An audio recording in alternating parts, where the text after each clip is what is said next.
तो प्रेशर की कंसेप्ट को और थोड़ा आगे बढ़ाते हैं। लेट अस सी बीट नंबर 3। बीट नंबर 3 में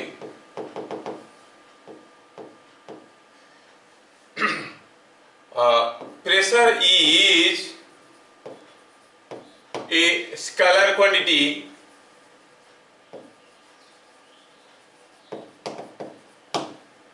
total pressure at any point, total pressure at any point is ordinary sum of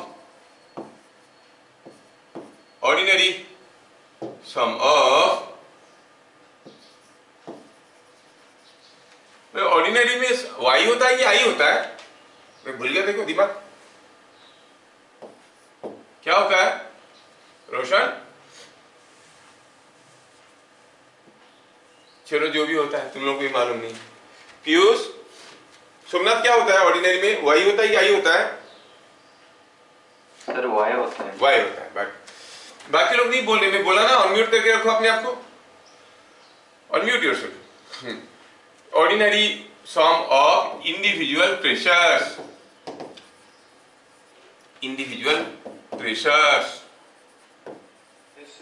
मेरा माइक्रोफोन ऑन ही नहीं हो रहा था सर। हाँ अभी हो गया ना। हाँ, किसी को कोई तकलीफ है तो बोलो, मैं ऑन कर देता हूँ। मतलब ये जो स्टेटमेंट है, मतलब हुआ कि देखो ये जो है कि कोई एक कंटेनर है सपोज, और यहाँ पर दो अलग अलग लिक्विड है। इसका डेप्थ है h1, डेंसिटी ρ1, इसका डेप्थ है h2, डेंसिटी ρ2। ठीक है, और यहाँ पर कुछ एटमॉस्फेरिक प्रेशर है P0। ध्यान रहे कि जो एटमॉस्फेरिक प्रेशर होता है ये होता है 1.01 इंटू 10⁵ न्यूटन पर मीटर स्क्वायर और पास्कल। ध्यान रहे, इट इज न्यूटन पर मीटर स्क्वायर और पास्कल कहते हैं हम लोग, लेकिन इसको लेंगे 10⁵ न्यूटन पर मीटर स्क्वायर। कैलकुलेशन में हर जगह अलाउड है। नाउ अभी कोई पूछेगा what is pressure at point A? Total pressure at A is equal to P A. क्या है? अच्छा, पी ए क्या है? P A is atmospheric pressure के चलते जो प्रेशर आया प्लस इस लिक्विड के लिए ρ1 g h1 और इसके लिए ρ2 g h2। तो ये हो गया टोटल प्रेशर। तो जब भी हम टोटल प्रेशर निकालना चाहेंगे ये सारा चीज के इंडिविजुअल प्रेशर को निकाल के जोड़ देंगे। और सपोज ये अरेंजमेंट कुछ नीचे जा रहा है एक्सीलरेशन a में, तो हर g के जगह g - a लिख देंगे।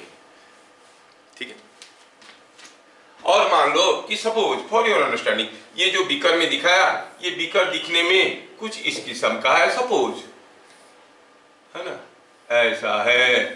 और पता चला कि यहां तक एक लिक्विड है और यहां तक दूसरा लिक्विड है, तो प्रेशर तो आपको ये हाइट लेना है, ये हाइट लेना है। और सपोज ये अरेंजमेंट किसी एक लिफ्ट के अंदर है जो एक्सीलरेशन a में ऊपर जा रहा है, एक्सीलरेशन a में ऊपर जा रहा है, तो g के जगह g प्लस a लेना है, ये हाइट लेना है h1 और ये h2 और रो और एटमॉस्फेरिक प्रेशर।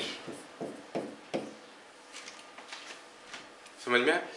ठीक है, ये बात ये हो गया हमारा point number 3। Point number 4,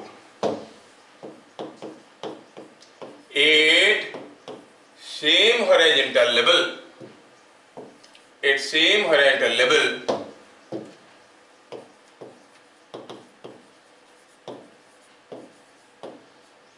at same horizontal level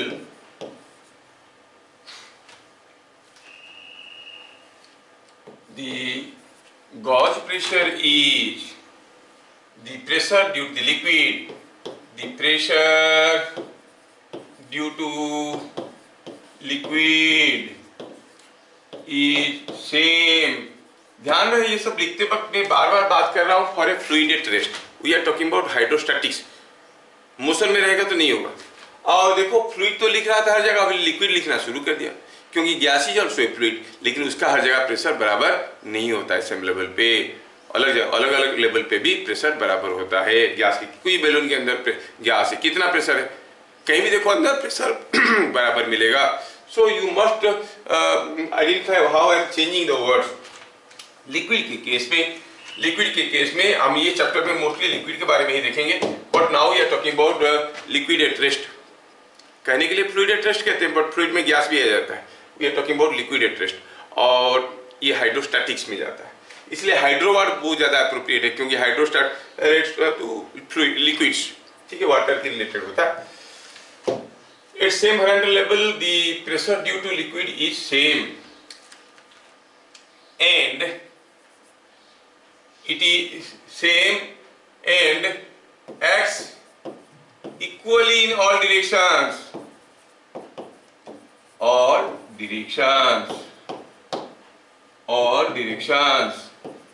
कहने का मतलब है, अगर हमारे पास कोई एक कंटेनर है और उस कंटेनर में अगर हम कहेंगे यहाँ पर प्रेशर बराबर है, और यहाँ पर जो प्रेशर है वो मान लो कि हम कहेंगे कि ऐसा कोई एक गॉज मीटर लेते हैं, this is called a gauge meter. समझ लो थोड़ा सा, गॉज मीटर में ऐसा एक पिस्टन रहता है, पीछे एक स्प्रिंग रहता है, और क्या होता है, इसको लेके किसी लिक्विड में डुबाते हैं तो लिक्विड यहाँ पे प्रेशर देगा, जैसे प्रेशर देगा ये दबेगा तो यहाँ पर लिखा रहेगा 1 2 3 4 ऐसे करके लिखा रहेगा। कितना दब गया उससे मेजर कर सकते हो प्रेशर कितना है, ठीक है। ज्यादा दब गया तो ज्यादा प्रेशर है, कम दबा तो कम प्रेशर है।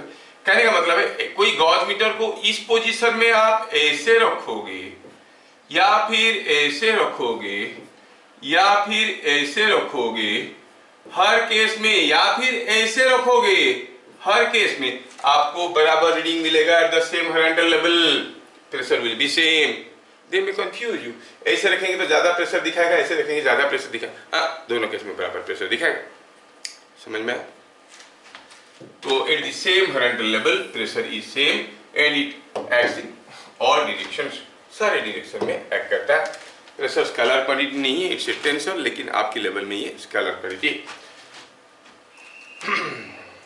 Now bit number 5, force due to a pressure at any point, किसी भी पॉइंट में force due to the pressure is F is equal to pressure into normal area, ठीक है। अगर हम कहेंगे Fx तो इट इज एरिया का component in the direction of x, आपको हो गए ऐसे को, it will be easy on your part to understand. Fx into Ax area का x कंपोनेंट, ठीक है। Fy is equal to P into Ay, P को P रहना है, Px Py नहीं लिख रहा है। पहले स्टेटमेंट को समझो। मान लो कि आपको कोई एक मान लो कि एक हेमिस्फीयर है, अब पूछा गया हेमिस्फीयर का एरिया कुछ एरिया है, रेडियस r है, अब स्फीयर का एरिया 4πr² होता है, ये 2πr² होगा। आपको पूछा गया एटमॉस्फेरिक फोर्स के चलते कितना प्रेशर आएगा। एटमॉस्फेरिक फोर्स के चलते जो प्रेशर आएगा कौन सा डायरेक्शन में चाहिए आपको, नहीं डाउनवर्ड। अच्छा डाउनवर्ड एरिया कितना है, what is the downward force कितना है, मतलब आपको Fy निकालना है। तो क्या करेंगे, pressure multiply to area y direction में। एरिया का y डायरेक्शन आप जानते हो कि direction of area is always normal to the plane of the area. Area y direction में होगा तो the plane of the area will be around x plane, तो ये x प्लेन में रह गया, हॉरिजॉन्टल में रह गया ax, ये हो गया a, तो ये एरिया को हम क्या कहेंगे ay। चलो ज्यादा कंफ्यूज नहीं करते, आप इसको और सिंपल तरीके से समझ सकते हो, क्योंकि एरिया को वेक्टर लेके हम लोग बहुत ज्यादा डील नहीं किए। आप सिंपल वे में सोचो, the force is equal to pressure into normal area, area normal to the direction of force, ऐसे सोचो। हाँ लिख देते हैं, An is area normal to direction of force, ऐसे समझो। फोर्स की डायरेक्शन को परपेंडिकुलर होगी, F by N. In fact, the pressure formula is not force by area, it is thrust by area, normal force by area. तो वहां से समझ लो, ठीक रहेगा। क्या बात समझ में आया? ठीक है, ठीक है, देखेंगे।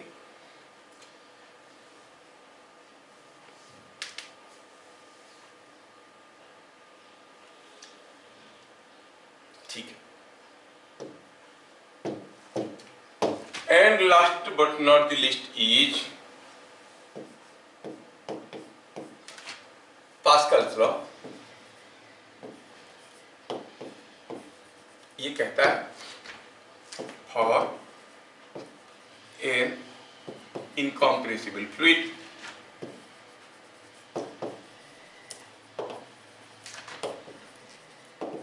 enclosed in a closed chamber in a closed chamber, enclosed in a closed chamber,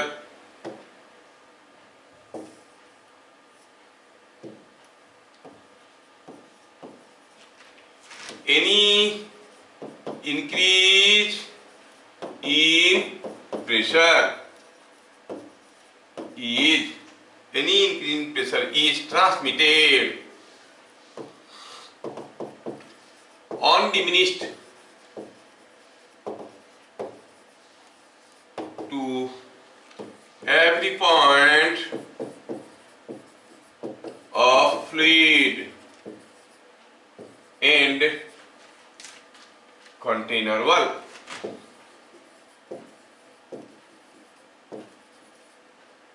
container wall law है। आपको स्टेटमेंट डेफिनेशन याद नहीं रखना, मैं बता दिया खाली, क्योंकि पास्कल के नाम पे यूनिट चलता है तो उनका लॉ को थोड़ा जानना जरूरी है। बस एक ही किस्म की क्वेश्चन आता है इसके ऊपर, हम लोग अब देखेंगे। ओनली वन टाइप क्वेश्चंस कम। ठीक है, क्या क्वेश्चन आता है समझ लेते हैं।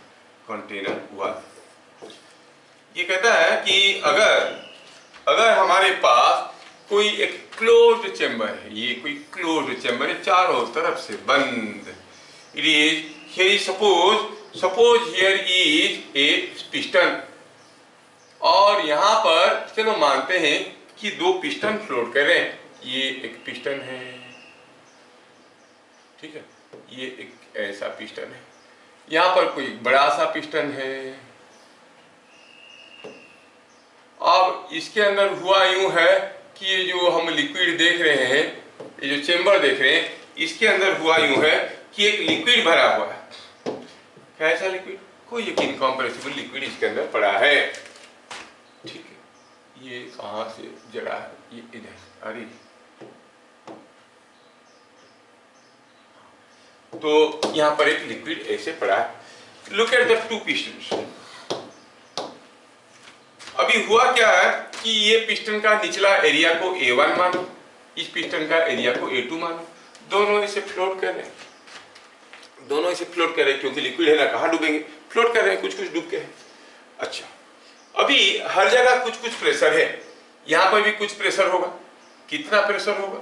जितना डूबा है। अगर ये डेप्थ H1 है तो रोजी H1, ये डेप्थ अगर H2 है, कोई जरूरी नहीं कि दोनों बराबर डूबे होंगे, ये थोड़ा कम है, ये थोड़ा ज्यादा डूबा है, depending upon the type of material. ये डिस्टेंस अगर H2 है तो यहाँ पर प्रेशर रोजी H2 है। हम बात करें गॉस प्रेशर का, टोटल प्रेशर कहेंगे तो वो भी आ जाएगा एटमॉस्फेरिक प्रेशर। तो यहाँ पर कुछ फोर्स है, यहाँ पर कुछ फोर्स है। चलो मानते हैं कि यहाँ पर प्रेशर था P1, यहाँ पर प्रेशर था P2, यहाँ पर प्रेशर था P3 और कुछ यहाँ पर प्रेशर था P4। चार जगह अलग अलग प्रेशर था। मैंने क्या किया, ये जो आपका जो ये सिलेंडर पिस्टन था, इसको मैं क्या करता हूँ, थोड़ा सा पुश कर देता हूँ नीचे, थोड़ा जबरदस्ती ढकेल दिया। कितना नीचे ढकेल दिया? I pushed it to a distance से डेल्टा एक्स दबा दिया। तो जहां पर P1 था, यहां पर क्या हो गया? मैंने दिया है फोर्स F1, कुछ फोर्स F1 दे दिया, ये डेल्टा एक्स डूब गया नीचे। डेल्टा जैसे डूब गया तो आपका कहोगे जो प्रेशर था वो प्रेशर क्या हो गया, P1 plus delta P, pressure थोड़ा बढ़ गया। कितना बढ़ गया, P1 था, अब बढ़ के कितना हो गया, हम दिए हैं F1 फोर्स, वो भी एरिया A1 पे, यहां तक आके रुक गया है, तो आप कहोगे extra force is F1 by A1। क्या ये बात समझ में आया? इसका मतलब जो एक्स्ट्रा इंक्रीज इन प्रेशर हुआ, मैं क्यों समझा रहा हूं आपको पता चलेगा जब न्यूमेरिकल करेंगे, ये समझ में आसानी से आता नहीं। तो इसमें क्या हो गया ये कि डेल्टा P हो गया F1 by A1, so there is increase in pressure by pushing it. पहले से ऑलरेडी ये फ्लोट कर रहे थे, अब मैं F1 देके पुश किया तो प्रेशर बढ़ गया F1 by A1, तो आप देखोगे कितना बढ़ गया डेल्टा P। अब जहां पर P3 था वहां पर क्या होगा मालूम है, ये बन जाएगा P3 plus delta P। P2 जहां पर था वहां पर क्या हो जाएगा मालूम है, P2 प्लस डेल्टा P। जहां पर P4 था P4 plus delta P। That means any increase in pressure at any point is transmitted to every point of this liquid and to the container wall also। अब container wall rigid है, pressure बढ़ेगा तब भी पकड़ के रखेगा, लेकिन सोचो इसके बारे में, ये ऑलरेडी रेस्ट में था, क्यों, इसका वेट के हिसाब से प्रेशर बन रहा था, प्रेशर ज्यादा हो गया तो अब इसके ऊपर थोड़ा एक्स्ट्रा फोर्स आने लगे, जितना एक्स्ट्रा प्रेशर आया, बड़ी एक्स्ट्रा फोर्स कितना हो गया A2 इंटू डेल्टा P। तो पता चला ये पुश कर दिया गया, यहां पर जब F1 फोर्स दिए, यहां पर जो फोर्स आया एक्स्ट्रा फोर्स की बात करें, एक्स्ट्रा फोर्स कितना आया F2, वो कितना है डेल्टा P इंटू A2। तो देखो तो डेल्टा P दोनों जगह बराबर है, इसका मतलब यहां पर भी जो एक्स्ट्रा फोर्स हो रहा है, यहां पर भी जो एक्स्ट्रा फोर्स हो रहा है वो भी क्या है, डेल्टा P है इंटू A2 है। तो फिर डेल्टा P क्या हो गया F2 by A2, delta P क्या हो गया F1 by A1, तो आप कहोगे F1 by A1 is equal to F2 by A2। थोड़ा इसको ध्यान से देखो, मिलेगा F2 is equal to A2 by A1 into F1।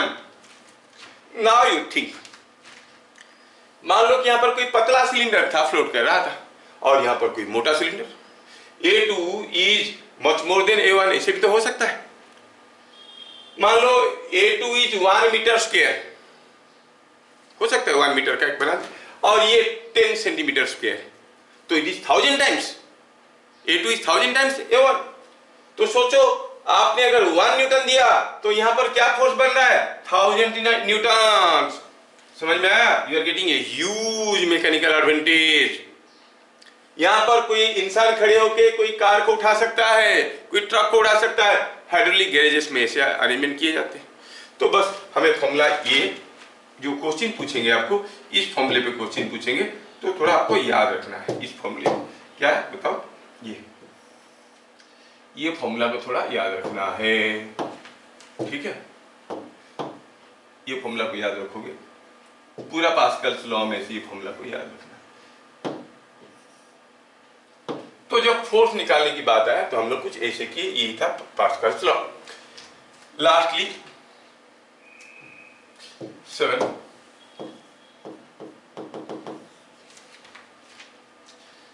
हम इंटीग्रेशन करके निकाल सकते हैं कि सपोज हम कहेंगे कि ये कोई एक स्क्वायर प्लेट है, सपोज फॉर योर अंडरस्टैंडिंग, थोड़ा देख लेना भैया ये काम में लगेगा, ये कोई स्क्वायर प्लेट है, ठीक है, और चलो मानते हैं कि ये जो स्क्वायर प्लेट है बड़ा गंदा स्क्वायर प्लेट है, थोड़ा भगाते इसको, ये जब मेरे पास है सारी चीजें तो क्यों ना करें।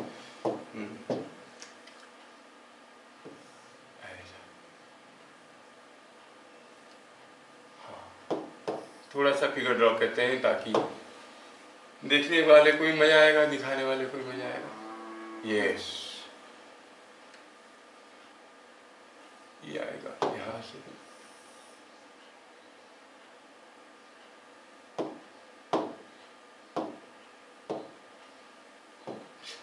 थोड़ा सा ड्रॉ कर लेते हैं, ये हो गया स्क्वायर प्लेट।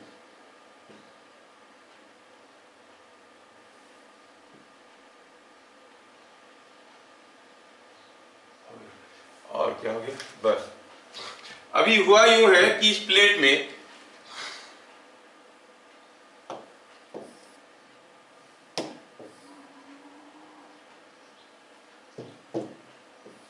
बस कहानी खत्म।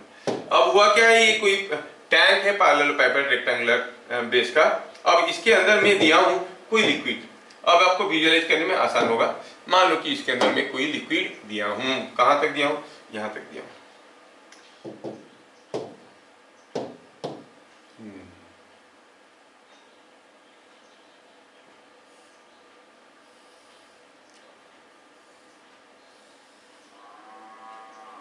ठीक, यहां तक। ऐसा कोई एक लिक्विड है, ठीक है, लिक्विड ऐसे रखा गया है। अब देखो ये लिक्विड का प्रेशर हर जगह अलग अलग होगा। जब प्रेशर अलग अलग हो गया तो पता ये करना है कि what is the pressure on the base, what is the pressure on the side wall. Base में तो हर एक पॉइंट बराबर लेवल पे है तो प्रेशर हर जगह बराबर होगा, लेकिन वॉल पे हर जगह प्रेशर बराबर नहीं है। तो ऐसा केसेस में प्रेशर कैसे निकालेंगे ये बताना जरूरी है। इंटीग्रेशन करके निकालेंगे, बट मैं आपको डायरेक्ट रूल दे दूंगा निकालने के लिए, क्योंकि क्वेश्चन इसके ऊपर भी आए हैं। ऐसा कुछ ना है, if the force on the side wall is equal to force on the bottom, find the liquid of the height of the liquid, और या फिर फाइंड द कुछ भी पूछ लेगा, डेंसिटी ऑफ लिक्विड कुछ भी पूछ लेगा, ठीक है। तो आप कहोगे ऐसा केस में force on the side wall. चलो सब डायमेंशन आपको दे देते हैं। ये है, मान लो कि ये हाइट है h, और सपोज ये डिस्टेंस है a। लिक्विड h हाइट तक है, और हो सकता है कि टैंक बड़ा है, हमको उससे क्या मतलब है, हमें पता करना है force on this side wall. तो मैं ये जो लेवल देख रहे हो आप लिक्विड का, यहां से इस लेवल से नीचे मैं क्या करता हूं, x डिस्टेंस में कोई एक छोटा सा स्ट्रिप लेता हूं थिकनेस dx का। इसके ऊपर कितना फोर्स आ रहा है, आप कहोगे force on this is equal to कितना होगा, यहां का एरिया इंटू यहां का pressure. Pressure due to liquid, sir pressure due to क्यों लिक्विड लेते हैं, एटमॉस्फेरिक प्रेशर क्यों नहीं लेते? अरे एटमॉस्फेरिक प्रेशर अंदर से भी आ रहा है बाहर से भी आ रहा है। Net force due to the atmospheric pressure is zero. पूछेगा भी तो आपको उसको काउंट में नहीं लेना है, क्योंकि प्रेशर ये बाहर से भी आ रहा है अंदर से भी आ रहा है। तो pressure due to liquid on this zone हमें पता करना है, is equal to on the strip is equal to, यहाँ का प्रेशर x नीचे है तो क्या लिखेंगे, रो जी एक्स जो डाटा है, और ये एरिया कितना है, प्रेशर आउट वॉल के ऊपर जो एरिया है वो लेंथ है a, और ये थिकनेस लिए हैं हम dx, so it is adx। छोटा सा फोर्स, ये हो गया pressure d is equal to rho g x. Force on the strip, force on strip is equal to rho g x d x. अब ठीक है एडीएक्स। तो total force on side wall, तो rho g a x d x का integration करेंगे तो x का value यहां तक होगा, यहां तक होगा, ये 0 से h तक होगा। x का इंटीग्रेशन x²/2, तो it is rho g a by 2, और x का इंटीग्रेशन क्या होगा, अपर लिमिट डालो तो h², लोअर लिमिट डालो तो 0। I hope you understand. ऐसा केस में रो g a by 2 into h²। थोड़ा अगर ध्यान से देखोगे तो ये क्या मिल रहा है, यहां पर प्रेशर क्या था 0, और यहां पर प्रेशर नीचे क्या था रो जी एच, नीचे का pressure rho g h by 2 हो गया मीन प्रेशर, वो हो गया रो जी एच बाई 2, और ये एरिया कितना है, ये h है, ये है, it is a into H. देखो तो ऐसे लिख सकता हूं क्या, क्योंकि यहां पर x लीनियरली वेरी कर रहा है, लीनियर वेरिएशन के लिए हम लोग मीन प्रेशर की फॉर्मूला ले सकते हैं। तो ये सारा चीज को नहीं लिखना है, क्या देखना है, अगर हमें पता करना है प्रेशर, तो आप कहोगे यहां का प्रेशर प्लस यहां का pressure by 2 into this area, mean pressure into area. समझ में आया, is it understood? Yes, sir. Yes, sir. Yes. Yes, sir. तो प्रेशर का फॉर्मूला हो गया। तो फोर्स क्या, तो force on side wall, force on side wall, on side wall, force on side wall कितना हो गया, is equal to mean pressure into area. For example मैं आपको एक क्वेश्चन देना चाहता हूं कि ये सपोज मैं कहूं कि यहाँ पर कोई कंटेनर है और वॉल है। ये वॉल का डायमेंशन आपको दिया गया है, ठीक है। अब यहाँ पे लिक्विड का ये कोई डैम है, say it is a dam, और डैम में क्या हुआ है, डैम में ये लेंथ दिया है से दिस लेंथ इज एल, ये लेंथ, और पानी है डैम में, पानी यहाँ तक भरा हुआ है ऐसे, वाटर इज हियर, ठीक है। ये कोई नदी है और नदी को हमने एक डैम लगा के इसका पानी को रोक दिए, अंडरस्टैंड द केस, ठीक है। पानी को ऐसे रोक दिए, तो ये तो ऑब्वियसली ये फोर्स तो दे रहा होगा, this must be giving force, है ना, ये तो ऐसे फोर्स दे रहा होगा। अब मुझे पता करना है what is the force on the upper half part and the lower half part of the dam. दिया है what is the ratio of, for your understanding remember, find the ratio of force on upper half part and lower half part of the dam. ये upper half part हुआ, इस part पे liquid क्या pressure दे रहा है, इस part पे liquid क्या प्रेशर दे रहा है, उसका फोर्स का रेशियो पता करना है। चलो डाटा क्यों देंगे, ठीक है, कैसे करते हैं।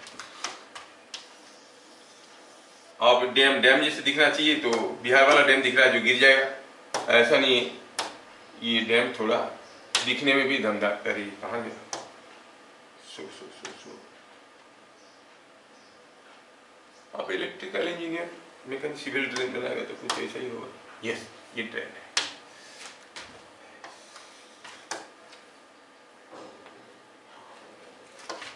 ये बात है, फाइंड रेशियो ऑफ, एग्जाम्पल के तौर पे कह रहे हैं, force on upper half part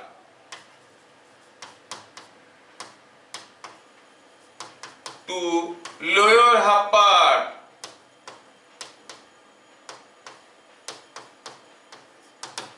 upper half part to lower half part of dam। ये डैम का लोअर हाफ पार्ट, यहाँ ये पार्ट में यहाँ पर क्या प्रेशर आ रहा है, चलो इसके यहाँ का प्रेशर को F1 कहेंगे, ये F2 कहेंगे, तो F1 में F2 का रेशियो पूछा है, ठीक है। सारे फिगर को छोटा कर देते हैं, लिखने के लिए जगह चाहिए, लेकिन तरीका आपको मालूम हो गया, it is mean pressure into area, mean pressure into area. तो ठीक है, मीन प्रेशर इनटू एरिया करने की कोशिश करेंगे। मीन प्रेशर मतलब अपर पॉइंट में क्या प्रेशर है, लोअर पॉइंट में क्या प्रेशर है, मीन प्रेशर इनटू एरिया। क्या आप लोग ट्राई कर रहे हो? नहीं सर, आप तो करेंगे, हम क्यों करेंगे, दो आदमी करेंगे सेम काम, आप कर ही रहे हैं तो हम देख रहे हैं, ऐसा नहीं, आपको भी करना चाहिए। रफ पेपर लेके तो F1 सीधे सीधे लिखते हैं, यहाँ पर liquid due to pressure due to liquid क्या हुआ, find ratio of force on upper half to lower half part of dam due to liquid. तो यहाँ पर लिक्विड का प्रेशर 0 था। अब ये हाइट दिया है क्या, नहीं दिया है, क्या मन से कुछ ले लो, हम तो मनमानी करने में उस्ताद है। H ले लिए, ये लेंथ L है, ठीक है। तो F1 क्या हो गया, मीन प्रेशर, पहले formula mean pressure into area. Mean pressure मतलब यहाँ का प्रेशर बाई 2, यहाँ का प्रेशर तो 0 है, और ये आधा डूबा हुआ है अपर हाफ, तो rho ji H by 2, by 2 और एरिया ये वाला एरिया कितना है L इंटू एच बाई 2। क्या बात समझ में आया? चलो ये देखो F2 हो गया, again mean pressure into area, मतलब यहाँ का प्रेशर बाई 2, यहाँ का प्रेशर है rho g h by 2 plus rho g h by 2 into area तो वही है l h by 2। Just divide, everything will cancel out, you find what is the ratio. नहीं, you are to find out F1 by F2 आप जो कि कर सकते हो।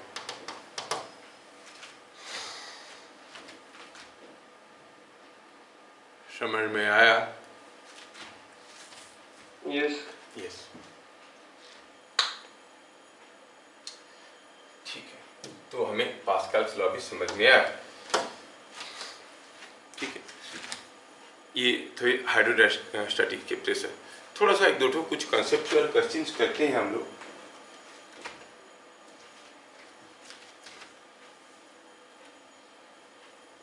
जैसे मैं आपको पूछूं कि यहाँ पर एक दो एग्जाम्पल करते हैं। यहाँ पर कोई एक लिक्विड है और इस लिक्विड में कोई एक सॉलिड ब्लॉक फ्लोट कर रहा है, क्यूबिकल ब्लॉक है और इसका मास m है, ये साइड लेंथ l है, लिक्विड का डेंसिटी रो है, density of liquid is rho. आपको पता करना है कि what is the pressure due to the liquid at point A, और ये जो क्यूब है the cubical block,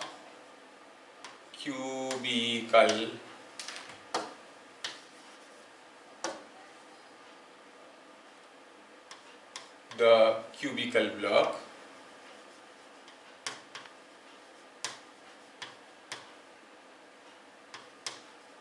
cubical block has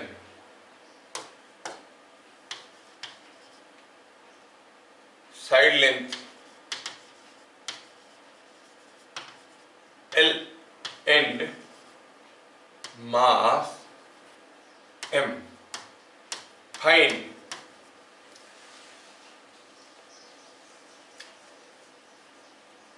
pressure due to liquid at A.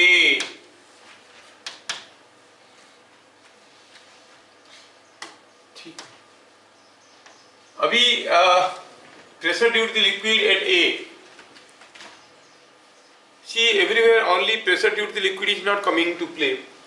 Total pressure आता है, एटमॉस्फेरिक प्रेशर भी आ रहा होगा। ए में क्या एटमॉस्फेरिक प्रेशर नहीं है? हाँ है, लेकिन सोचो तो ये जो ब्लॉक है, ये ब्लॉक फ्लोट क्यों कर रहा है? एटमॉस्फेरिक प्रेशर इधर से है, इधर से भी है, क्योंकि चारों तरफ से आता है, और लिक्विड का प्रेशर सिर्फ इधर से है। इन दोनों के लिए जो फोर्स हुआ वो तो कैंसिल हो जाएगा। So you have to see only the force due to the liquid as a net force due to pressure. अब ये जो फोर्स बच गया, फोर्स ड्यू टू लिक्विड, वो क्या कर रहा है? वहां पर कुछ ये प्रेशर के चलते कुछ फोर्स हो रहा है, उस फोर्स के चलते ये ब्लॉक गिर नहीं रहा है, फ्लोट कर रहा है। ब्लॉक का मास अगर m है तो ये फ्लोट कर रहा है, mg वेट हो गया। mg must be counter blast by this force, तब ये रेस्ट में रहेगा। तो आप कहोगे यहां पर जो प्रेशर है, प्रेशर एट a इंटू यहां का एरिया कितना है? L स्क्वायर, क्योंकि साइड लेंथ L है, must be equal to mg। तो यहां से मिला पता कि pressure at A is mg by L square. ठीक है, mg बाई L स्क्वायर। ठीक है, अगर हम कहेंगे कि सर डेंसिटी दिया नहीं है, कैसे निकालेंगे? नहीं निकाल पाएंगे, डेंसिटी देगा तभी तो, अदरवाइज हम h निकाल सकते हैं। अगर ये h कितना है, अगर ये लिक्विड का डेंसिटी रो दिया है, ये h है, तो यही चीज अगर आप निकालोगे तो will be equal to rho g h, यही चीज ये बनेगा। ठीक है, दूसरा कंसेप्ट ले लो। सपोज हम कहेंगे ये कोई एक कंटेनर है, फॉर योर इंटरेस्ट, ये कोई एक कंटेनर है और ये कंटेनर को मैं किसी पिन पॉइंटेड सपोर्ट के ऊपर इक्विलिब्रियम में रखा हूं। सोच लो ये कंटेनर ऐसा है, अब ये इक्विलिब्रियम है, ऐसे बैलेंस करके रखें कि ये सेंटर ऑफ मास बीच में है तो ये रेस्ट में, सेंटर ऑफ मास बीच में और सारा चीज रेस्ट में, और पूरा एकदम बढ़िया। और कहानी यहाँ पे खत्म नहीं होता है, कहानी ये है कि कोई एक कछुआ वो भी कुछ यहाँ पर बैठा हुआ है, कोई एक कछुआ यहाँ पर बैठा हुआ है, कैसे, ऐसे सुंदर सा कछुआ, टांग है 4, सर भी है और कुछ नहीं है, ये कछुआ ऐसे बैठा हुआ है। Everything is at rest, everything is at rest.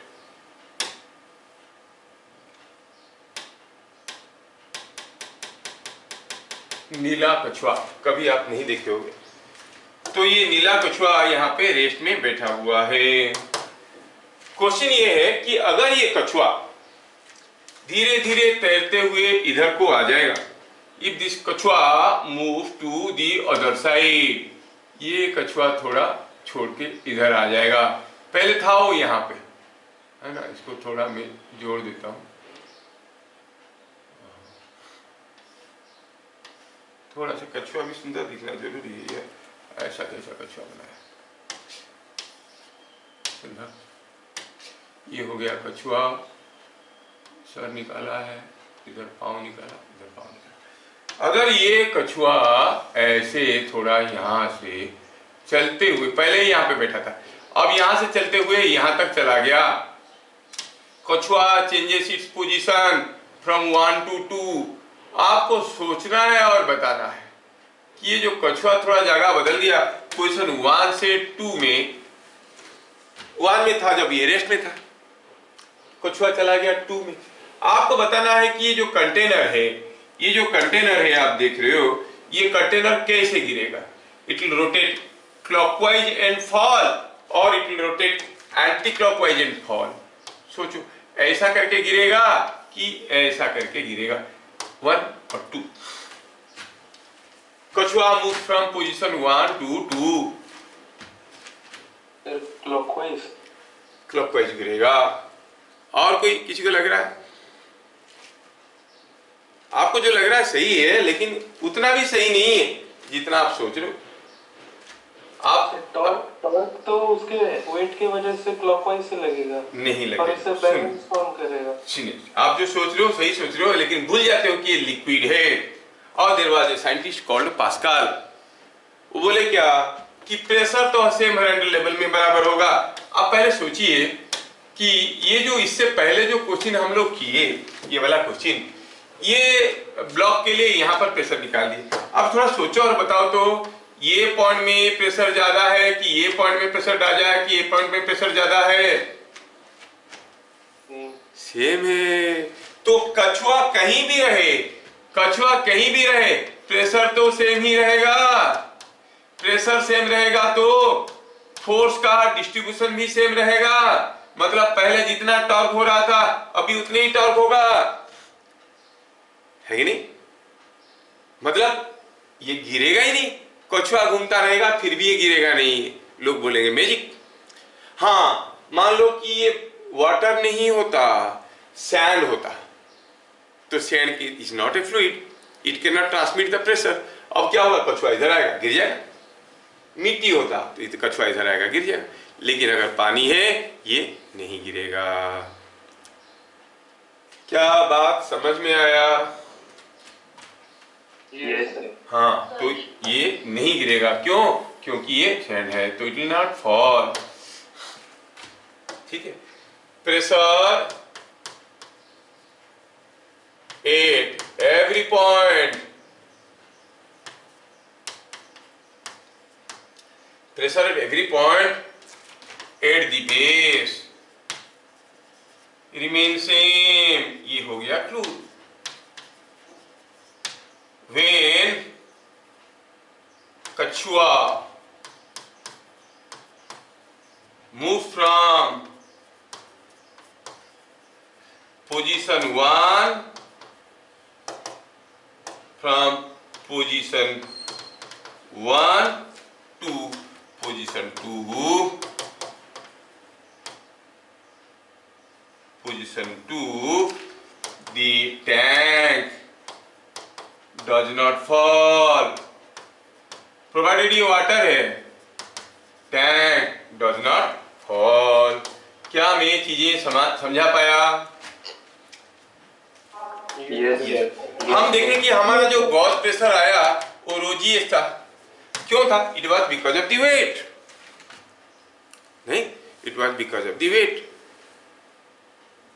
Wait नहीं होता तो गॉस प्रेशर नहीं होता, वेट नहीं होता तो गॉस प्रेशर भी नहीं होता। आप स्पेस में चले जाओगे जहां पर कोई ग्रेविटी नहीं है, नो गॉस प्रेशर। ठीक है, कीपिंग दैट इन माइंड, मैं कुछ एग्जाम्पलरी क्वेश्चन को दे रहा हूं ताकि आपका नॉलेज बढ़े। क्वेश्चन कर लेंगे हम लोग बुक से। और सपोज हम कहेंगे ये 2 कंटेनर है भैया, ये एक कंटेनर है ऐसा शेप का, ठीक है, ऐसा, और ये दूसरा कंटेनर है,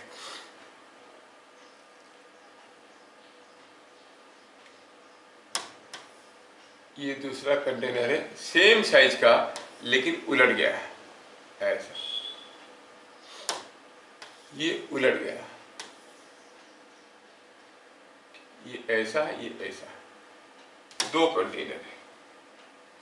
इस केस में यहां है ओपनिंग और इस केस में ये सॉलिड केस, ये। तो you see the openings are up and down.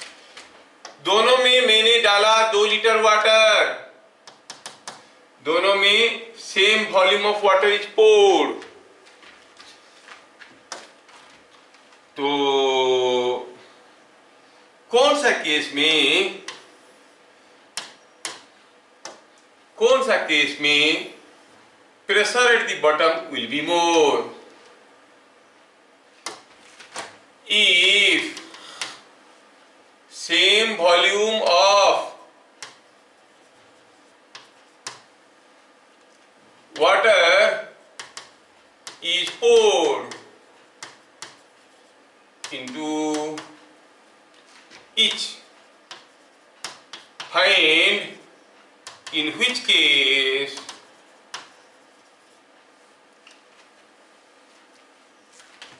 force due to water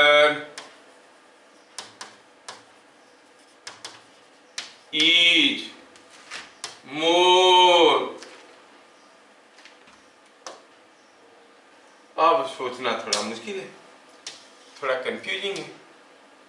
आप देख रहे हो कि दोनों का बेस का एरिया बराबर नहीं है।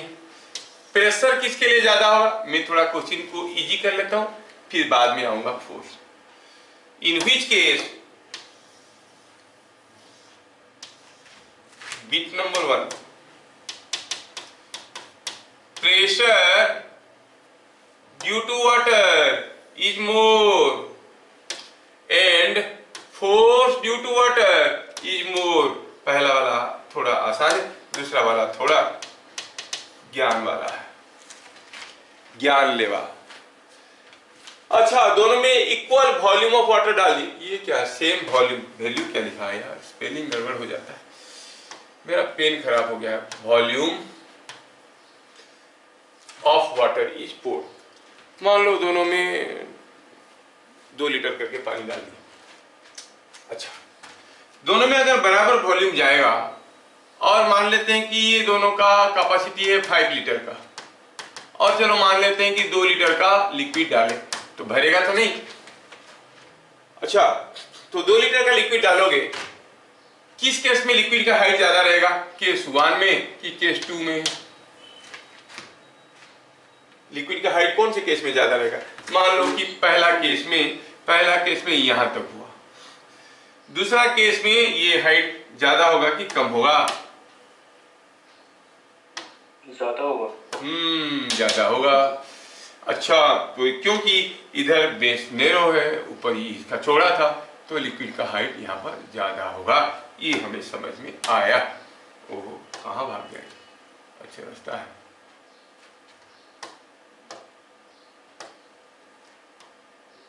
थोड़ा सा हो जाता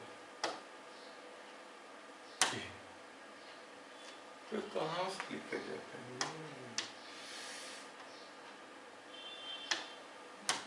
यस, लिक्विड का हाइट ज्यादा हो गया।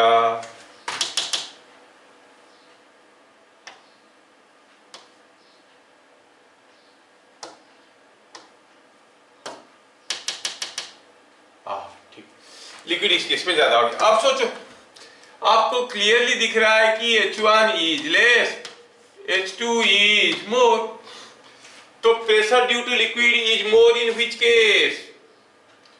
मान लो कि ये केस ए है, ये केस बी है, कौन सा केस में प्रेशर ज्यादा है? सेकेंड केस में। ऑब्वियसली दिख रहा है कि इसका हाइट ज्यादा है, प्रेशर तो इसके ऊपर डिपेंड करता है, तो pressure in case of B is more than pressure in case of A. But अगला क्वेश्चन, कौन सा केस में फोर्स ज्यादा है? दोनों में 2 लीटर का फ्लूइड है, वॉल्यूम दोनों में सेम वॉल्यूम दिया है, तो वाटर भी है, तो प्रेशर वॉल्यूम बराबर हुआ तो मास भी बराबर होगा, मास बराबर होगा तो वेट बराबर होगा, मतलब equal weight of liquid is now in both the case. कौन सा केस में pressure on the bottom is more? चलिए सोचते हैं। मान लो कि पानी का प्रेशर है, जो वेट है यहाँ पर mg है। थोड़ा आप इस पानी को देखो तो, I am drawing only the water, ये पानी रेस्ट में है, इसका अपना वेट है, नीचे से कोई फोर्स आ रहा है, force due to water is more, in which case due to water is more at bottom, नीचे। अच्छा, यहाँ पर कुछ फोर्स आ रहा है, ये पानी रेस्ट में, और पानी के ऊपर क्या फोर्स आ रहा है? अरे it is in contact with the container wall, that must be giving normal reaction. मैं फ्री बॉडी डायग्राम करने की कोशिश कर रहा हूं भैया। कुछ फोर्स है, कितना है मालूम नहीं, से इट इज F0, कुछ तो फोर्स आ रहा होगा। अब F0 का एक डाउनवर्ड कंपोनेंट रहेगा, इसका एक डाउनवर्ड कंपोनेंट रहेगा, this plus mg is equal to F। Force in case of A is this. क्या बात समझ में आया? क्योंकि इक्विलिब्रियम में। कीपिंग दैट इन माइंड, अगर हम सोचेंगे दूसरे केस में तो सेट कुछ उल्टा है, ये लिक्विड जो रखा है वो ऐसा रखा है। अब ऐसा लिक्विड के केस में आप कहोगे यहां पर कोई फोर्स आ रहा है F0, यहां पर कोई फोर्स आ रहा है F0, और यहां पर कोई लिक्विड आ रहा है, वेट आ रहा है mg, यहां पर फोर्स आ रहा है B। अब सोचो तो ये F0 का कंपोनेंट तो ऊपर की तरफ होगा, तो FB plus this is equal to mg, तो FB mg से बड़ा है कि छोटा है? छोटा है, क्योंकि FB के साथ ये सब जुड़ते हैं, mg होता है। FA mg से बड़ा है कि छोटा है? बड़ा है। बस खत्म। और इसमें से कंक्लूजन आया कि FA is more then mg is less than is more then FB। अब सोचो कौन बड़ा क्या छोटा, ये आपको समझ में आ गया। कौन सा केस में प्रेशर ज्यादा हुआ? B के केस में। कौन सा केस में फोर्स ज्यादा हुआ? A की केस में। सर वैसे भी एरिया ज्यादा है तो फोर्स ज्यादा होना चाहिए, लेकिन प्रेशर भी तो कम है, इसलिए प्रेशर और एरिया की कंसेप्ट से निकालना मुश्किल है। We have to consider this way. क्या बातें समझ में आया? Yes.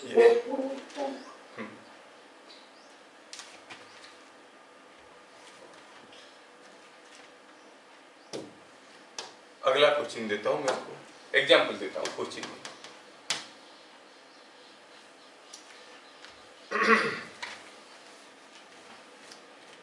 Before I go for the other examples, मैं चाहता हूं कि थोड़ा सा ऑफ के बारे में पढ़ा। Buoyant force and Archimedes principle, buoyant force.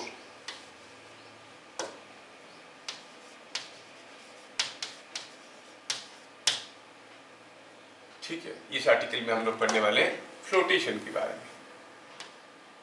कोई चीज फ्लोट करेगा तो कंडीशन क्या है?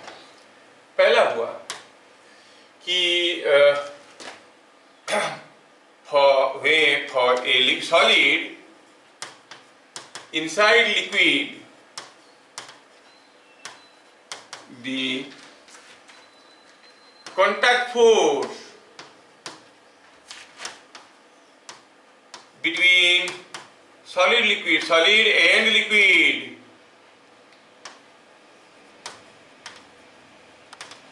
is always normal to surface of immersed solid. Immersed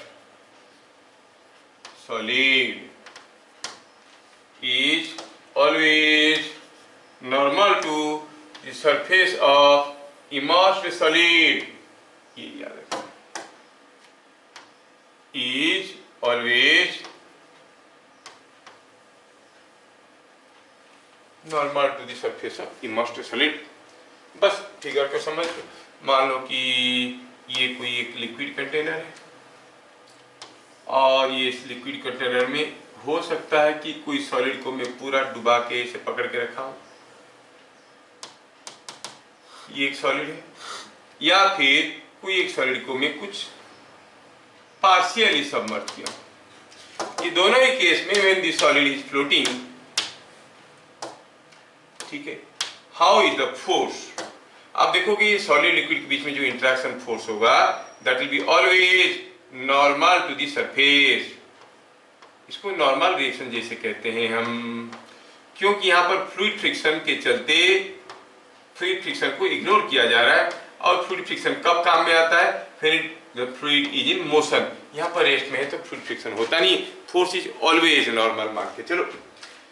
तो इसके ऊपर फोर्स कैसे आया, ऐसे आया, ऐसे आया, ऐसे आया, ये जानना जरूरी है, ये जानना जरूरी है, ये जानना जरूरी है। ऐसा force is always normal to the surface. ये जो नॉर्मल फोर्सेस हुआ, नेट नॉर्मल फोर्स अगर निकालेंगे, that net normal force is called buoyant force. The net normal force is called buoyant force. इसके बारे में बहुत सारे मिसकंसेप्शन रहते हैं भैया, थोड़ा ध्यान से देख लेना। तो point number 2, the resultant of normal forces due to solid, due to liquid on the solid is called buoyant force.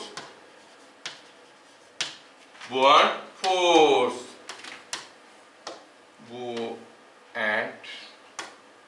buoyant force. मैं स्टेटमेंट में नहीं लिखा हूं, बुआंट फोर्स, ठीक, बुआंट फोर्स। तो ये जो बुआंट फोर्स है वो क्या है? Resultant of all the normal forces acting on the solid. ये जो नॉर्मल फोर्सेस आया समझ में? कुछ लोग इसको अपथ्रस्ट कहते हैं, वो गलत नहीं है, क्योंकि मोस्ट ऑफ द केसेस में हम इसको ऊपर से डुबा रहे हैं। ऐसे डुबाएंगे तो ये जो बुआंट फोर्स नेट निकलेगा ऊपर की तरफ निकलेगा। क्यों ऊपर की तरफ निकलेगा सर? अरे ये जो फोर्स प्रेशर है, इस प्रेशर के चलते इधर को एक फोर्स रहेगा, इसके चलते इधर को फोर्स रहेगा। सेम लेवल में same pressure same force, they will cancel out.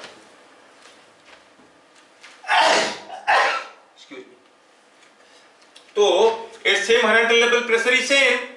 ये प्रेशर के चलते यहाँ पर जो फोर्स आ रहा होगा छोटे से एरिया में, यहाँ पर भी वही फोर्स आ रहा होगा। ये प्रेशर का ये फोर्स का ये कंपोनेंट, ये फोर्स का ये कंपोनेंट एक दूसरे को कैंसिल कर जाएंगे, सिग्मा एफएक्स विल बी 0। लेकिन ये फोर्स का वर्टिकली डाउनवर्ड कंपोनेंट इज यहाँ का प्रेशर इनटू एरिया, जबकि ये फोर्स यहाँ का प्रेशर इनटू एरिया, और नीचे प्रेशर ज्यादा है, नीचे से फोर्स ज्यादा फोर्स है। तो यहाँ का फोर्स अपवर्ड डायरेक्शन में ज्यादा है, यहाँ का फोर्स डाउनवर्ड डायरेक्शन में कम है, तो नेट फोर्स अपवर्ड होता है। कब? जब आप ऊपर से डुबाए। लेकिन मोस्ट ऑफ द क्वेश्चन में हम ऊपर से ही डुबाते हैं तो इसको लोग दूसरा नाम से बोल देते हैं ऑफ बट ऐसा बोलना गलत है। ऑफ कब कहेंगे? फिर it is body is totally immersed, body is totally immersed, ऐसे डूब गया है तो आप इसको कहोगे ऑफ थ्रस्ट, जो नेट फोर्स होगा ऑफ थ्रस्ट होगा। लेकिन if it is partially immersed, कैसे इमर्स किया गया है उसके हिसाब से ये ऑफ थ्रस्ट हो सकता है या फिर किसी दूसरे डायरेक्शन में भी हो सकता है। ठीक है, let me show you. For a totally immersed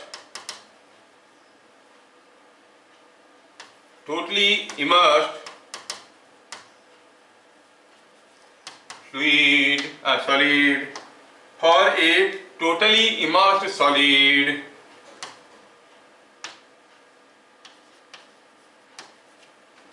this force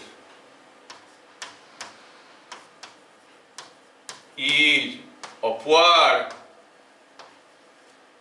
so it is called upthrust.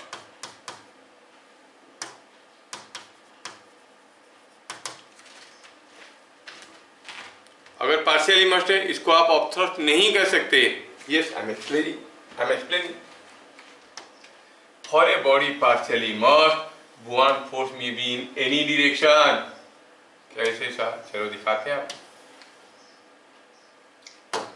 For a body partially immersed, ध्यान रहे, for a body partially immersed,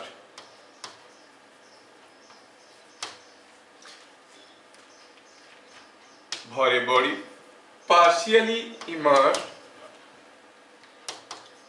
the buoyant force depends upon the mode of immersion. The buoyant force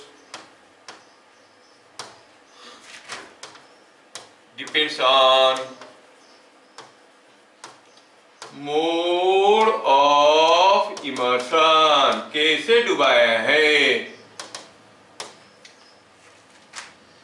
look this case, suppose हम कहेंगे ये कोई container है, इस container को मैं ऐसे ढेर सारा ले लिया, चलो ये हो गया एक, थोड़ा इसको बढ़िया से बनाते हैं, कंटेनर जब कॉपी करना है तो ये हो गया कंटेनर। यस, नहीं करते ठीक है। अब ये जो कंटेनर में आपको दिखा रहा हूं, इस कंटेनर में कुछ लिक्विड है, ठीक है, ये है लिक्विड। हाँ, तो ऐसा वाला कुछ कंटेनर को मिलेगा। दूसरा है, ठीक है, तीसरा है, और आपकी जानकारी के लिए चौथा भी ले लेता हूं। पहला केस में क्या हुआ कि मैं इसके अंदर कोई एक सॉलिड को डुबाया, जो दिखने में ऐसे बांध के यहां से और ऐसे ऐसे करके डुबाया। अब देखना है कि इसके ऊपर बुआंट फोर्स किस डायरेक्शन में होगा। थोड़ा गेस करो किस डायरेक्शन में होगा। जानने के लिए you will see the forces acting on it are something like this. यहाँ पर फोर्स आएगा, यहाँ पर फोर्स आएगा, यहाँ पर फोर्स आएगा, हर जगह नॉर्मल होके आएगा, है ना। Everywhere it is normal to the surface. ये नॉर्मल नहीं था, ये नॉर्मल होके आएगा, और ये सारे का यहाँ पर अपवर्ड कंपोनेंट ज्यादा होगा, तो आप कहोगे बी, जो कि हमारी जरूरत की चीज है, जो बुआंट फोर्स है वो कितना कैसा है, इट इज अपवर्ड, क्योंकि यहाँ का प्रेशर ज्यादा है, यहाँ का प्रेशर कम है। हॉरिजॉन्टल फोर्स कैंसिल कर रहे हैं और ये ऊपर की तरफ पुश कर रहा है। क्या समझ में आया? दूसरा केस में मैं बदल देता हूं, से मैं यहाँ पे कोई एक डंडा डाल देता हूं। कैसा वाला डंडा? चलो मैं ऐसा वाला डंडा डाल दिया। ये डंडा को देखो भैया, इस डंडे में कैसा फोर्स आएगा। जैसे मैं डंडा को डाला, मान लो कि नीचे थीन डंडा, मतलब ये हाइट काफी कम है, ताकि यहाँ का प्रेशर हो जाएगा। एनीवे कर सकते हो इसको भी। अब सोचो तो, अब यहाँ पे कुछ फोर्स आएगा, यहाँ पे भी कुछ फोर्स आएगा, यहाँ से भी कुछ फोर्स आएगा। ये F1 और F2 अपोजिट डायरेक्शन में होने के बावजूद F2 कम है क्योंकि प्रेशर कम है, तो नेट फोर्स जो होगा वो क्या होगा, F3 और F1 और F2 का रिजल्टेंट, F1 F2 एक दूसरे को कैंसिल करेंगे तो बचेगा F1 माइनस F2, वो भी अपवर्ड डायरेक्शन में। F1 minus F2 will be in the upward direction, F3 will be in this direction, F1 minus F2 ऐसा हुआ, तो आप कहोगे कि जो आपका F3 है वो ऐसा है, F1 minus F2 ऐसा है, नेट फोर्स कुछ ऐसा होगा। मतलब इसके ऊपर जो बुआंट फोर्स आएंगे वो कुछ इस डायरेक्शन में आएंगे। दबा के इसे भगाने की कोशिश करेगा, नीचे दबा के ये उठेगा ऐसे और पुश हो जाएगा। कैसे होगा ये पुश, ये हो जाएगा पुश कुछ ऐसे बाहर की तरफ, इधर को बेंड होके निकल जाएगा। क्या बात समझ में आया? इसके ऊपर बुआंट फोर्स ऐसे होगा। क्या बात समझ में आया? यस। अच्छा, कोई एक बॉडी यहाँ पर रखा गया है ऐसे, सोचो मैं एक डंडा यहाँ पे रखता हूँ, कोई एक डंडा यहाँ पे रखता हूँ, और चलो थोड़ा केस बदल देते हैं, ये दे दिया ऐसे दे दिया, और अगर पूरा डुबा दे तो क्या होगा, पूरा डुबा दे तो आपको समझ में आता है। ठीक है, अब मैं कोई डंडे को नीचे से उछेड़, चलो मर्जी आपका है। यहाँ पर मैं क्या किया, डंडे को नीचे से डाल दिया, ये है डंडा। अब इसका भी हमें दिया है, क्या बता सकते हो बुआंट फोर्स कौन से डायरेक्शन में होगा? अब बुआंट फोर्स है क्या, resultant of all normal forces. अरे ये सब तो कैंसिल हो जाएंगे, यही पुश कर देगा, तो यहाँ पर तो बी डाउनवर्ड हो गया। ऑथर्स कहना गलत है, मैं जस्टिफाई करने की कोशिश करता हूँ। बुआंट फोर्स का सही डेफिनेशन समझ में आना चाहिए, फॉर्मूला क्या है उससे कोई मतलब नहीं बनता है। आर का डेफिनेशन समझ में आना चाहिए, R is not V by A, क्योंकि वी और आई को बदलने से आर नहीं बदलता है, वो रोयल बाई ए, तो वही होता है। हम फॉर्मूले पे चले जाते हैं तो गड़बड़ हो जाता है। Buoyant force is what, it is the resultant of all normal forces acting by the solid liquid on the solid. Third law लगा सकते हो, जितना फोर्स लिक्विड दे रहा है सॉलिड के ऊपर, उतना फोर्स सॉलिड भी लिक्विड के ऊपर दे रहा होगा। वो जब लिक्विड का फोर्स वगैरह देखेंगे तब देखेंगे। आखिरी केस में अगर आप लोग इतना समझदार हो, जो सबसे पहले बताएगा आंसर वो ध्यान से सुन रहा है और फटाफट आंसर बता पा रहा है। चलिए, भाव खाने का ओनली सुनहरा मौका। यहाँ पर मैं एक डंडा लिया हूं, ये डंडे को मैं ऐसे डुबा दिया। अब मुझे पता करना है, ये डंडा भी पानी के अंदर ही है लेकिन इधर से निकला हुआ है, ठीक है। अंदर का डंडा जाम है, ये जाम है, तो डंडा घुस गया तो पानी नहीं निकल पा रहा है। मैं जानना चाहता हूं यहाँ पर बुआंट फोर्स किस डायरेक्शन में है, गेस करके बताओ। ऊपर से डाला ये पूरा सीधा है कि थोड़ा टेढ़ा है? सीधा है, टेढ़ा है, कैसा भी ले लो, सीधा है, टेढ़ा है, कैसा भी ले लो। मान लो टेढ़ा है, सीधा है, ऐसा है, लेकिन ऊपर से घुसा है, नीचे से निकल गया है। सीधा है टेढ़ा से कोई मतलब ही नहीं बनता। अरे भाई, जहां जहां पर पानी है वहां पर नॉर्मल रिएक्शन है। Yes you are correct. जहां जहां पर पानी है वहां पर नॉर्मल रिएक्शन आ रहा है ना। और ये सारा नॉर्मल रिएक्शन का फोर्स क्या है, रिजल्टेंट क्या है? इधर से तो कोई फोर्स नहीं, इधर से तो कोई फोर्स नहीं, बुआंट फोर्स इज जीरो। आपको ये वाटर डिस्प्लेस करता है तो फोर्स आएगा, नहीं आएगा, कोई जरूरी नहीं है, वो सब मिसकंसेप्शन है, क्योंकि स्टैंडर्डाइज्ड क्वेश्चन से बुक में ऐसा ही एक जैसा क्वेश्चन देता है तो उसके देख के वो फॉर्मूला बना देते हैं। द वेट और the buoyant force equal to liquid displaced. क्या ये लिक्विड डिस्प्लेस नहीं कर रहा है? So don't go with the effect. जैसे हम बार बार पहले बताते थे, यूनिफॉर्म एक्सीलरेशन मतलब, यूनिफॉर्म एक्सीलरेशन मोशन का मतलब if the velocity changes uniformly और if the change in velocity in equal interval of time is equal। अरे ये तो इफेक्ट है। यूनिफॉर्म एक्सीलरेशन मतलब कॉज को देखो, if a body is driven by constant force तब उसको यूनिफॉर्म एक्सीलरेशन मोशन कहेंगे। तो यहाँ पर भी वो बुआंट फोर्स का फॉर्मूला निकालते हैं तो निकलता है it is the weight of the liquid displaced. तो क्या बोलते हैं, buoyant force is defined as, no it is given by. Defined as and given by are two different things. Anyway let us go. तो कोई भी नया force जब हमारे सामने आता है हमें तीन चीज जानने की जरूरत होता है। एक होता है मैग्नीट्यूड, एक होता है डायरेक्शन, एक होता है point of application of force. अब हम डायरेक्शन के बारे में क्लियर हो गए। टोटली इमर्स्ड है तो पक्का अपवर्ड होगा। लेकिन ध्यान से देखना, टोटली बेस मेरे स्टेटमेंट को जेन्युइन मत मान लो, कभी कभार ये भी तो गड़बड़ हो जाता है। चलो दिखाता हूं मैं तुमको, टोटली इमर्स्ड का एक केस दिखाता हूं, टोटली इमर्स्ड का एक केस दिखाता हूं। चलो जिसमें फोर्स अपवर्ड नहीं होगा। सपोज हम कहेंगे ये कोई एक लिक्विड कंटेनर है और मैं क्या करता हूं, इसके अंदर कोई आइस ब्लॉक को रखता हूं। आप जानते हो कि आइस फ्लोट करता है पानी में, लेकिन मान लो कि बढ़िया सा ट्यूब है, नीचे वाला सरफेस फ्लैट है, ब्लॉक को ऐसे रख दिया। अब क्या किया मैं, इसके अंदर इस आइस ब्लॉक के अंदर, सॉरी इस आइस ब्लॉक के अंदर, ये बीकर के अंदर मैं पानी डाल दिया। और ये कौन है भैया, ये है हमारा आइस ब्लॉक। तो बताओ तो इसके ऊपर बर्न फोर्स कैसे होगा। ये टोटली इमर्स्ड है, लेकिन ब्लॉक और बीकर के बीच में पानी नहीं है, तो फोर्स कहां से आएगा। अब अगर कोई ग्लास में बीकर में आइस ब्लॉक ले लोगे और धीरे धीरे धीरे धीरे पानी डालोगे, इतना धीरे धीरे कि हिले ना, ताकि इसके नीचे पानी ना जाए, तो देखो कि आइस पानी में बैठा हुआ है। फिर बाद में थोड़ा इसको एक बार ऐसे ठोक दो, जैसे आप इसको एक बार ठोक दोगे थोड़ा वाइब्रेशन होगा, पानी नीचे चले जाएगा। By Pascal's law the pressure will be transmitted, तो नीचे से भी फोर्स आने लगेगा और थोड़ा से ऊपर उठ जाएगा। समझ में आ रहा है ना प्रॉब्लम ये। कोई बबल, आप देखोगे ये बबल जो है वो नीचे से बैठा रहता है, एयर बबल। अरे बबल के तो पानी में एयर का डेंसिटी कितना है पानी के सामने, फिर भी बबल नीचे कैसे बैठा, क्योंकि उसके ऊपर जो फोर्स है वो सिर्फ बाहर से नीचे की तरफ। An air bubble can sit on the base of the glass. आप इसको थोड़ा सा धक्का दे दो, पानी घुस गया तो निकल गया। बात समझ में आया क्या।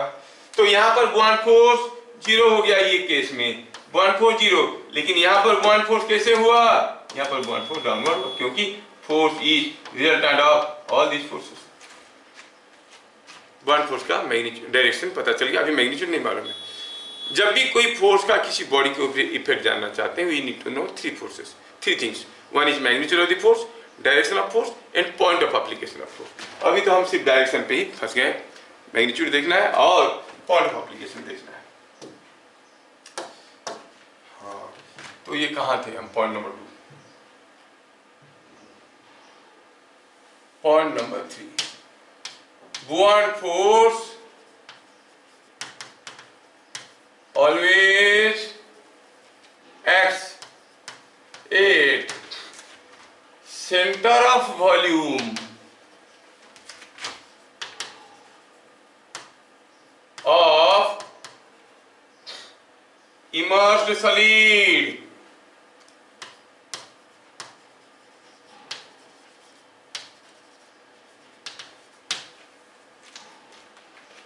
इमर्स्ड सॉलिड का सेंटर ऑफ वॉल्यूम पे एक्ट करता है।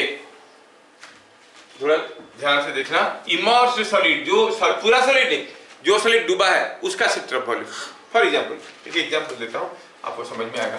सपोजिंग हम कहेंगे this is what is a liquid container, ठीक है, और हुआ यूं है कि यहाँ पर मैं कोई एक मीटर स्टिक रखा हूँ, ये कोई मीटर स्टिक है, ठीक है, ये मीटर स्टिक है, और ये मीटर स्टिक को मैं ऐसे डुबा के रखा हूँ, ठीक है, और ये मीटर स्टिक में हुआ क्या, मैं ऐसे यहाँ पर मीटर स्टिक ऐसा है और इसको ऐसे बांध दिया। मीटर स्टिक मतलब 100 सेंटीमीटर, ये 0 है, ये 100 है, और ये 40 है, ये 50 है, और बाकी इधर को 50 है। You know this points.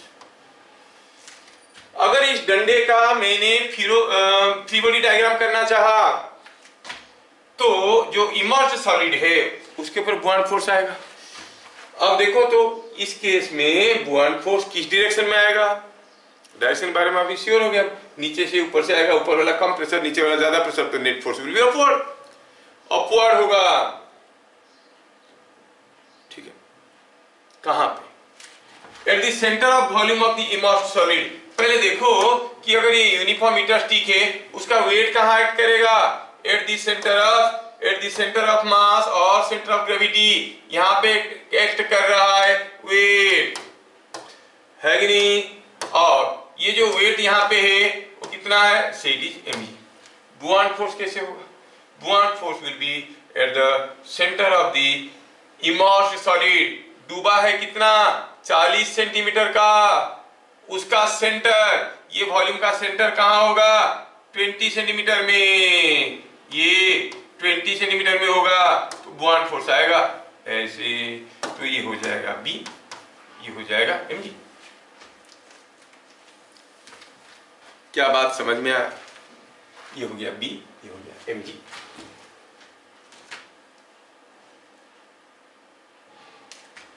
ठीक है, अगर ये चीज समझ में आए, अब क्या हो रहा है देखो, तो अबाउट दिस पॉइंट ये ऐसे घुमाने की कोशिश कर रहा है, ये ऐसे उठाने की कोशिश कर रहा है। अगर ये इक्विलिब्रियम में है तो ऑब्वियसली ये कम है क्योंकि दिस इंटू लेंथ ज्यादा है, तो अलग बात है। ये ऐसा है। मैं आपको दो अलग अलग केस दिखाता हूं।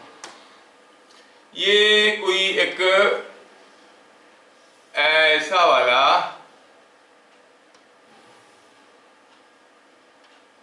सॉलिड है, इसका ये वाला हिस्सा लोहे का बना है।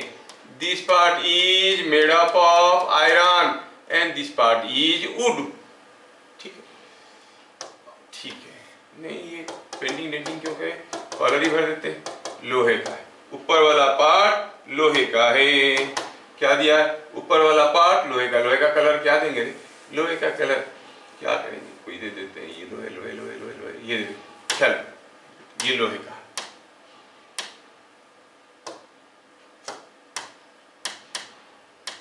ये लोहे का है। और निचला पार्ट ये है आपका, चलो ऊड का है। ठीक है, ये ऊड का है। अब देखो ये है हमारा,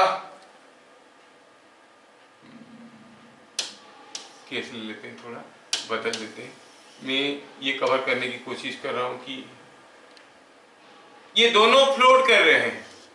both of them are floating in a liquid container. कौन ज्यादा बाहर है, कौन कम बाहर है, ये सब दूसरी चीज है, बाद में हम लोग देखने वाले हैं। फिर भी हम लोग डिस्कशन करेंगे कौन सा केस में ज्यादा वॉल्यूम बाहर रहेगा, कौन सा केस में कम वॉल्यूम बाहर रहेगा, वो सब बाद में डिस्कशन करेंगे। फिलहाल तो क्वेश्चन ये है कि चलो मानते हैं कि ये ऐसा है,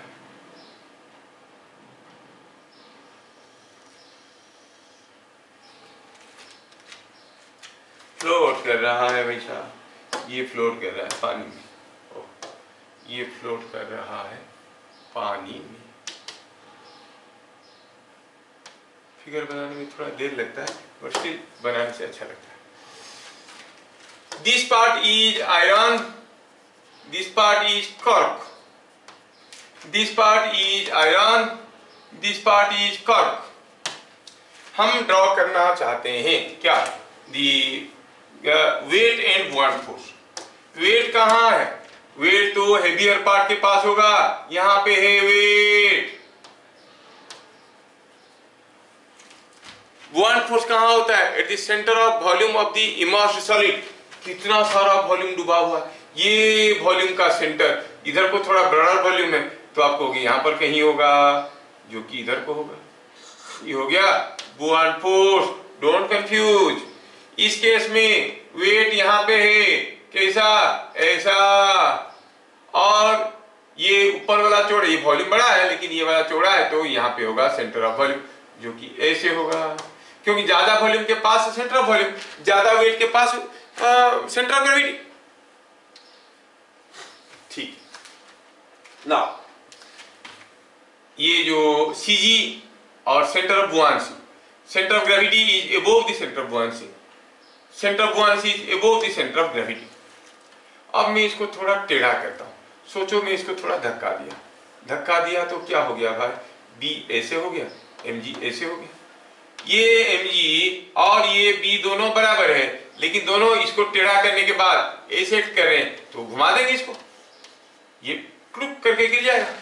मतलब ये इक्विलिब्रियम में तो है, अनस्टेबल इक्विलिब्रियम में है। क्यों? Center of gravity is above the buoyant center. थोड़ा टेढ़ा करोगे, सॉरी थोड़ा टेढ़ा करोगे तो क्या होगा? ये गिर जाएगा। क्या बात समझ में आया? इसको टेढ़ा करेंगे तो ये पॉइंट आएगा यहाँ पे और ये पॉइंट आएगा थोड़ा यहाँ पे, तो ये इधर से उठाएगा, इधर से दबाएगा और ये घूम जाएगा।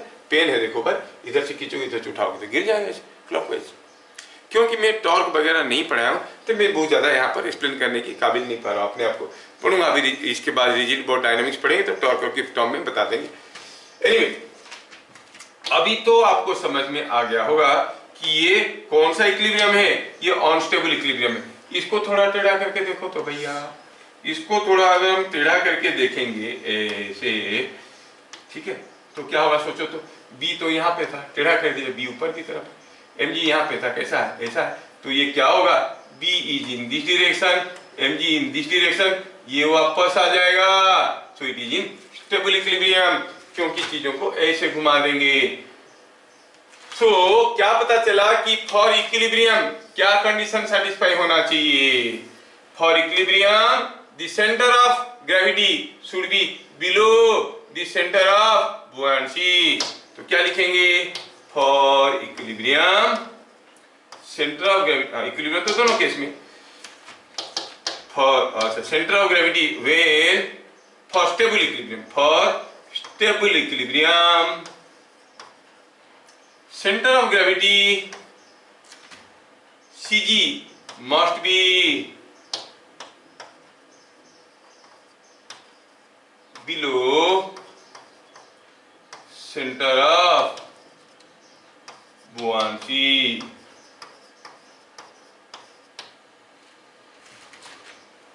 and vice versa। आप ऐसे ले लो सजा के इसको, CG means center of gravity must be below the center of buoyancy। center of buoyancy मतलब सेंटर ऑफ वॉल्यूम जो बोल रहे थे, जहां पर बुआंट फोर्स आ रहा है, जहां पर बुआंट फोर्स आ रहा है उसको सेंटर ऑफ बुआंसी कहोगे। जहां पर बुआंट फोर्स आ रहा है उसको हम कहेंगे सेंटर ऑफ बुआंसी।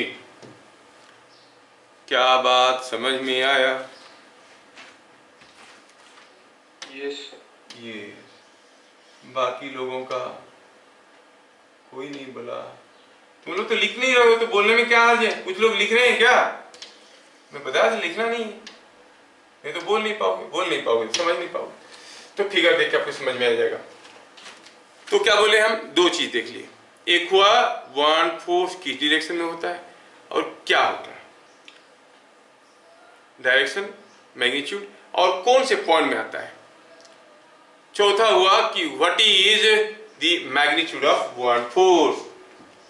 ठीक है,